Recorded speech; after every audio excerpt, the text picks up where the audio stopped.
বাবা। সে বলে তাই, তাহলে তোমাদের ইমামকে ডাকো।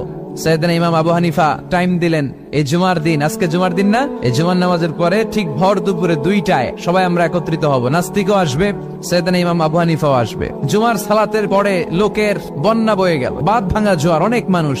নাস্তিক এসেছে, লক্ষ লক্ষ লোক এসেছে, আসে নাই ইমাম আবু হানিফা।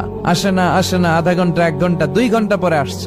নাস্তিক বলে, এই তোমাদের ইমাম যার কোনো সময়ের জ্ঞানই নাই, এর সাথে কিসের তর্ক?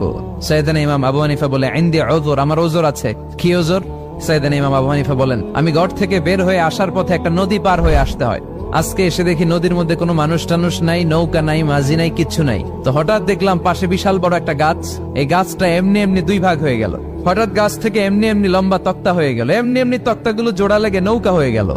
আর নৌকা আমার সামনে আসলো, মাঝি ছাড়া, লগি বৈঠা ছাড়া। আমি নৌকায় যেয়ে বসলাম, নৌকাটা আমার নিয়ে টান দিয়ে সাঁ করে ওপার নিয়ে গেল। তো